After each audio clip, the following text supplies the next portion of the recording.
President Joe Biden and President-elect Donald Trump are set to meet in the Oval Office for the first time since Trump's re-election, marking a highly anticipated moment as the White House prepares for a new administration. This traditional meeting, intended to symbolize unity and the peaceful transfer of power, will be Trump's first visit to the White House in years. While Biden aims to ensure a smooth transition, Trump's administration is taking shape quickly with a team that already includes some unconventional choices for key cabinet positions. One of the most notable selections in Trump's new cabinet is Pete Hegseth, a Fox News personality and longtime supporter of Trump, nominated as the new Secretary of Defense. Hegseth is a decorated Army National Guard veteran with combat experience in Iraq and Afghanistan, yet he has minimal experience in high-level government administration. Trump has endorsed Hegseth's approach, describing him as a leader who will defend America's military strength with conviction.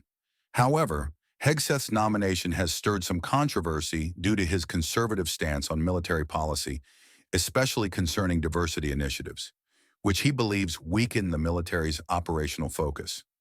Recently, he stated he would course-correct any leaders supporting diversity, equity, and inclusion (DEI) policies, and he is on record opposing women in combat roles, arguing that their involvement complicates military readiness. His hardline views, which resonate with Trump's own positions on woke culture, are likely to influence the direction of military policy in the coming years. Another groundbreaking announcement from the Trump team is the creation of the Department of Government Efficiency, or DOGE, a new federal body aimed at reforming and reducing government expenditure.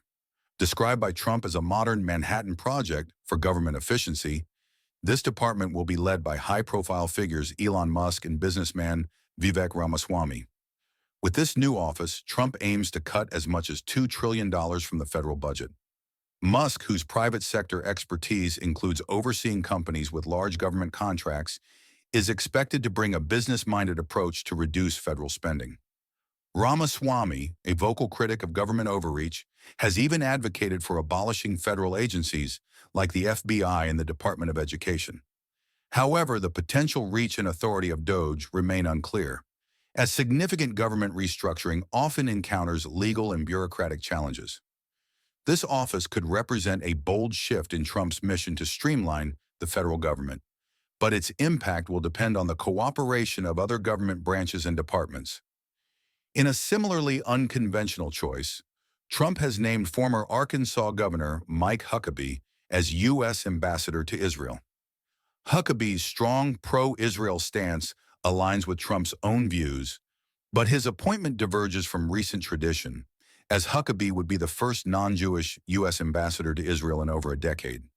Known for his support of Israeli settlements in the West Bank, Huckabee has advocated for a one-state solution rather than the two-state approach traditionally endorsed by U.S. foreign policy. His beliefs reflect a firm stance on Israeli sovereignty, potentially signaling a departure from previous U.S. diplomatic positions in the Middle East.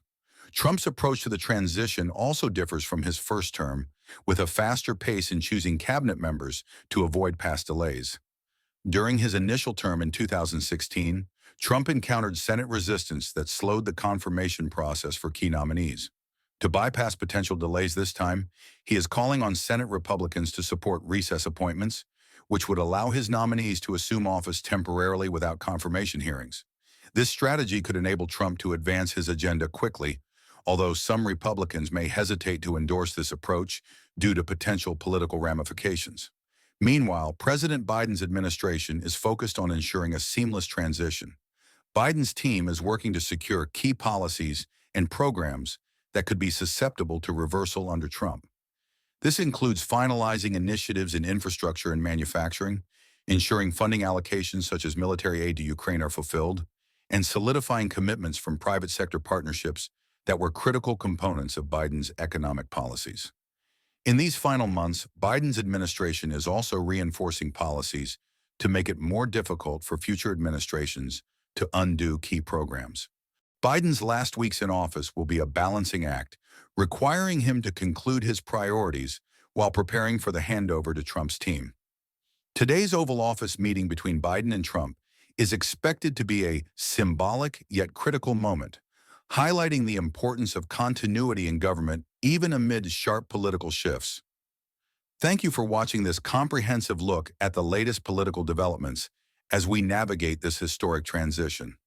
If you want to stay informed and up to date on breaking news, detailed analysis, and in-depth insights, make sure to subscribe to my channel. By subscribing, you'll be part of a community dedicated to understanding today's ever-changing political landscape. Don't forget to hit the notification bell so you won't miss any of my future updates and special content. Your support helps me continue bringing you quality coverage on the stories that matter. Thanks for watching, and I look forward to seeing you in the next video.